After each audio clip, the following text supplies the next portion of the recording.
South by Southwest 2025 is almost here, so I want to run through 10 films that you probably want to catch at this year's festival, or at least keep on your watch list as we progress through the year. These are all world premieres, so I'm not talking about any films that have played at Sundance or TIFF, for example. So there are some other great projects that might be playing, but I'm not going to talk about those here. Number 10 is The Astronaut. The Astronaut is the directorial feature debut from Jess Farley and features a pretty stellar cast. This cast is headlined by Kate Mira and Lawrence Fishburne, and it follows Mira's character, Lieutenant Sam Walker, who is an astronaut under strict NASA surveillance after she survives a mission that went wrong. Fishburne plays a general who is more or less tasked with overseeing her rehabilitation. But as we move through the film, Sam starts to think or realize that there's some sort of alien life form that has managed to follow her back to Earth. This one could pretty easily go either way, but with Mira and Fishburne and Dave Garbett as DP, who recently shot Evil Dead Rise, we should, at the very least, I would say, have an interesting sci-fi film on our hands. Number 9 is Slanted.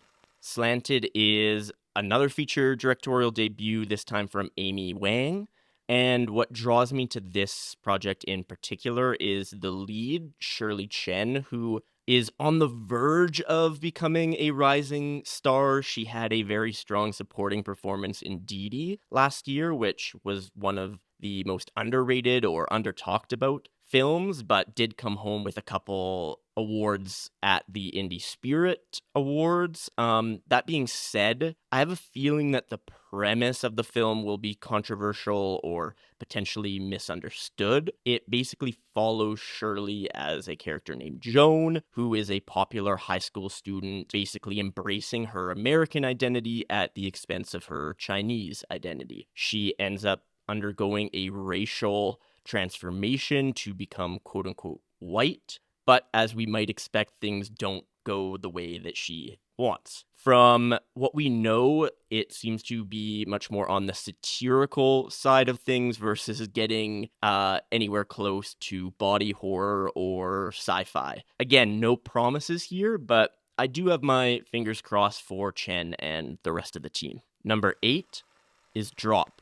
Drop is definitely bound for larger audiences than a lot of the other films on this list. It comes from director Christopher Landon, who hasn't established himself as necessarily a brilliant director, but a very competent director of horror with projects like Happy Death Day and Freaky. And he's also written for films like Disturbia, Paranormal Activity 2, 3, and 4, and the most recent project, Heart Eyes. He's taken a step back on the writing front with Drop, bringing in Jillian and Christopher Jacobs, who have co-written a couple of honestly pretty bad films in Fantasy Island and Truth or Dare. And I understand that I'm not exactly selling things so far on Drop, but it's being produced by producer powerhouse Jason Blum and Michael Bay. It follows Violet, played by Meghann Fahy, who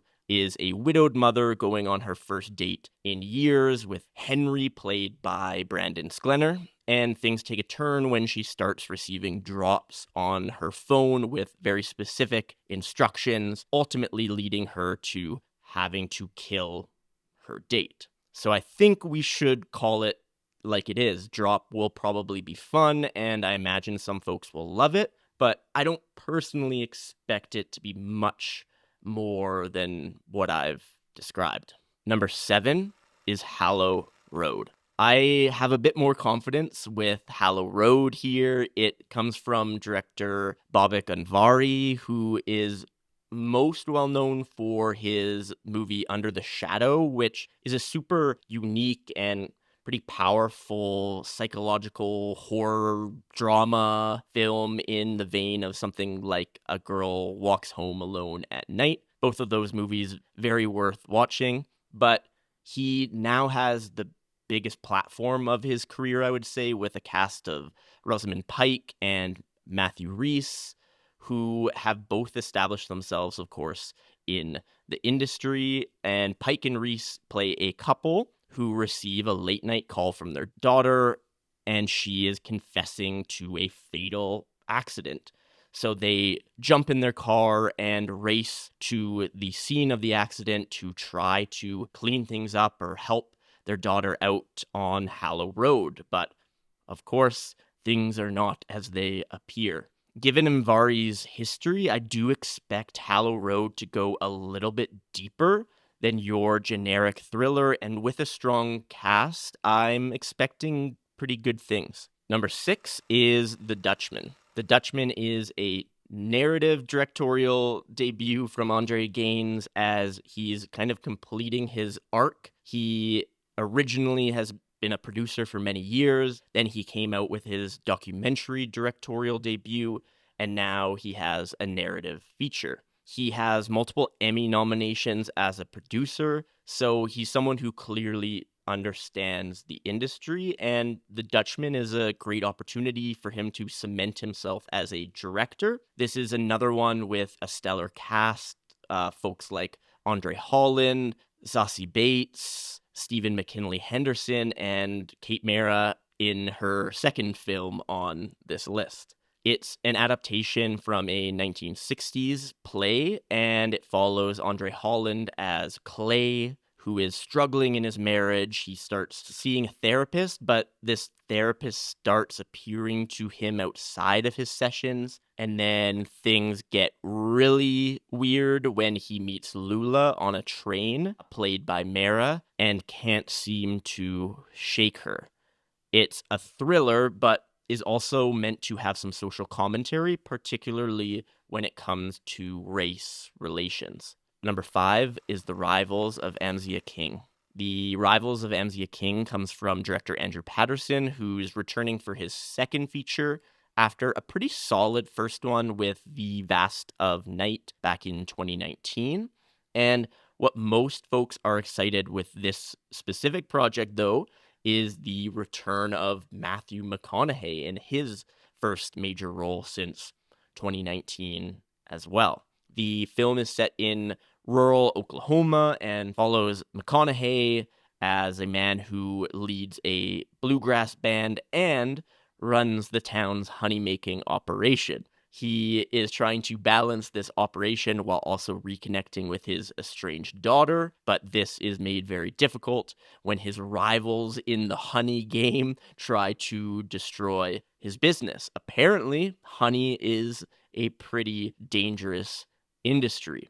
Outside of McConaughey, we have folks like Kurt Russell, Cole Sprouse, Owen Teague, Scott Shepherd, and a very significant opportunity for Angelina Lookingglass to shine as McConaughey's daughter. This one has some very real potential. Number 4 is Odessa.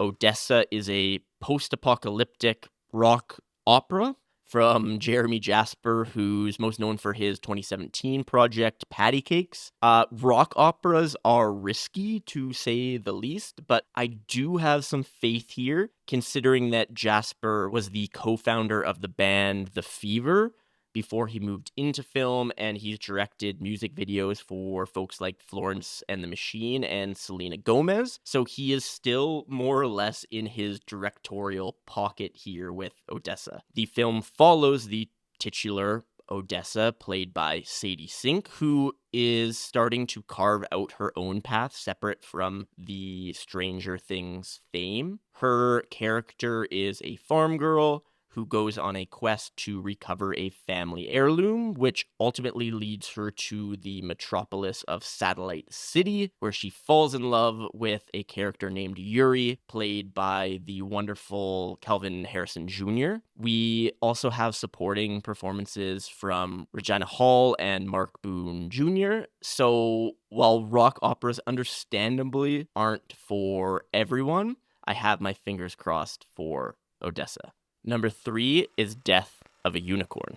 Death of a Unicorn has been an anticipated film for me for a couple years now at this point, and I will admit that my grand hopes have dwindled a little bit, but I'm still looking forward to it. Death of a Unicorn is another directorial feature debut, this time from Alex Scharfman, and has a star-studded cast led by Paul Rudd and Jenna Ortega, with supporting performances from Richard E. Grant, Téa Leoni, and Will Poulter. The premise is what hooked me a couple years ago when I first heard about it. Essentially, while driving to a weekend work retreat, Paul Rudd and his daughter, played by Ortega, hit and kill a unicorn, hence the title. Rudd's very wealthy boss seizes this opportunity to use the unicorn's properties for profit, but then things, of course, hit the fan. Ari Aster is a producer here along with the broader A24 contingent, so all still remain a little bit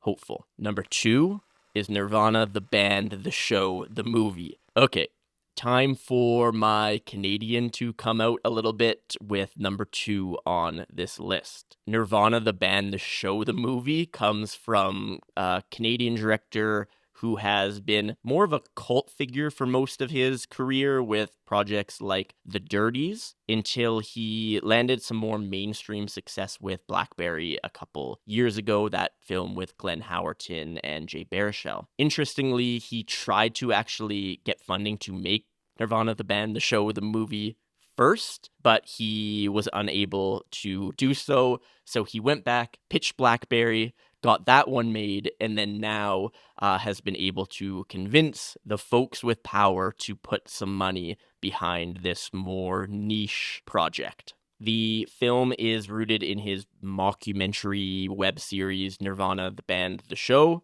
which had a bit of a cult following, and in the series it basically follows best friends who are actually played by the creators Matt Johnson and Jay McCarroll as they do some performance art, you might say, with improvised piano and spoken word, and the show incorporates both scripted scenes but also scenes with real-world participants unaware that there is a show being filmed. It's pretty weird, and it's meta, and it's super unique, and I expect much of the same for the feature film. And before we move on to number 1 on this list, please let me just read the official logline of this film submitted by their team for South by Southwest. Here we go. When their plan to book a show at the Rivoli goes horribly wrong, Matt and Jay accidentally travel back to the year 2008. Blah, blah, blah, blah, blah.